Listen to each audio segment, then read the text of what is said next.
The issue of Hazelwood versus Kohlmeyer first began on May 10, 1983, when faculty advisor for Hazelwood East High School's newspaper, Howard Emerson, submitted the latest version of the Spectrum to Principal Robert E. Reynolds for review.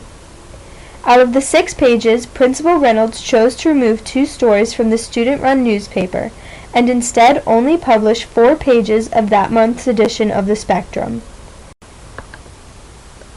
The 2 stories that were removed discussed the controversial issues of teen pregnancy and divorce. The article about teen pregnancy involved 3 interviews with girls from the school that had been previously pregnant. The second article contained an interview with a student, also from the school, whose family had gone through a divorce. Although all of the names in the stories were changed to protect the identities of the interviewees and their families, Principal Reynolds feared that they would still be discovered and cause issues for the students and their families, whom consent had not been asked. The case was brought to the Supreme Court and argued on October 3, 1987. The petitioners, Hazelwood School District, who were represented by Robert P. Bain, Jr., claimed that Principal Robert E. Reynolds did not violate the First Amendment rights of the student writers when he deleted 2 pages from the Spectrum.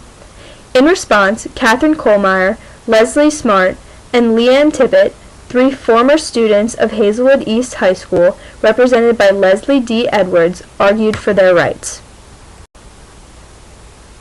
Those that would decide the outcome of the case involved Chief Justice William Rehnquist and Associate Justices William J. Brennan, Byron White, Thurgood Marshall, Harry Blackmun, John P. Stevens, Sandra Day O'Connor, Antonin Scalia, and Anthony Kennedy. On January 13, 1988, the court had made a decision.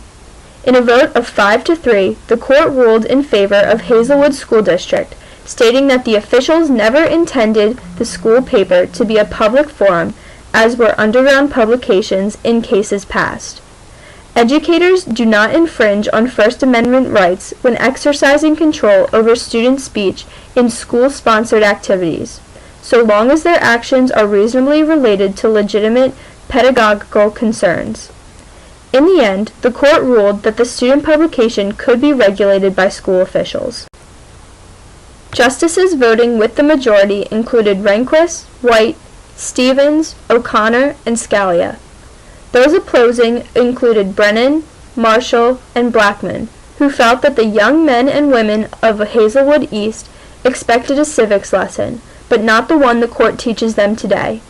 Such unthinking contempt for individual rights is intolerable from any state official. It is particularly insidious from a school principal to whom the public entrusts the task of inculcating in its youth an appreciation for the cherished democratic liberties that our Constitution guarantees.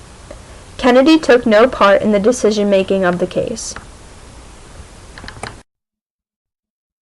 Since this landmark decision, there have been numerous cases similar to Hazelwood versus Kohlmeyer that have been brought to the Supreme Court.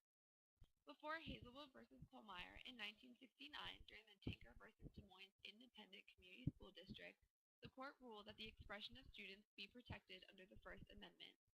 In 1972 and 1973, cases such as Healy versus James and Papish versus the University of Missouri curators expanded the First Amendment rights of the students on college campuses.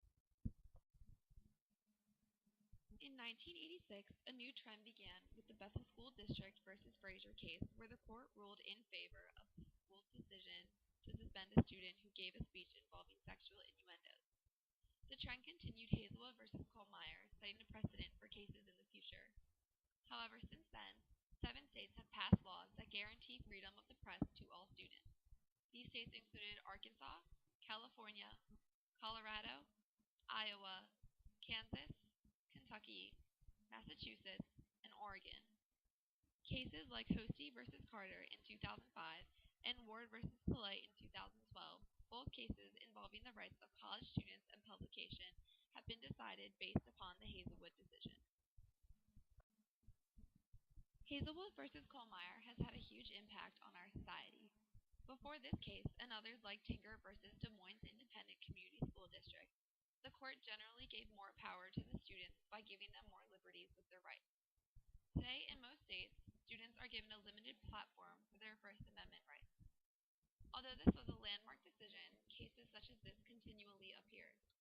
As long as students try to push their freedoms in schools, there will be attempts made to limit expression in order to protect the majority of people's rights. While I can understand both sides of the argument, I would have to side with Hazelwood on this. Because of the fact that this is a school newspaper, I feel like the principal was not in the wrong. A school newspaper has a different set of rules that have to be followed. And because it is a school newspaper, it would probably fall under a type of journalism curriculum and its set standards. I also agree with the principal being concerned with the identities of the interviewees. With something as controversial as teen pregnancy and divorce, it wouldn't be that hard to find someone's true identity. I also think that had there not been a time constraint, the principal most likely would have had the editorials revised instead of taken out. But as far as I'm concerned, because it was in a school setting, a certain set of guidelines needs to be followed. Therefore, I don't think the student's freedom of speech was violated. Jamie does a great job of thoroughly explaining her opinion on this case, and it is an opinion I completely agree with. I feel that although we may be guaranteed certain freedoms, when, in this case, a school has a newspaper, ultimately the school is responsible for whatever is published. By having a newspaper, the school basically must adopt the opinions of the writers, because it is the school name that is representing the opinions. For this reason, I believe that the Supreme Court made the right decision in siding with Hazelwood School District.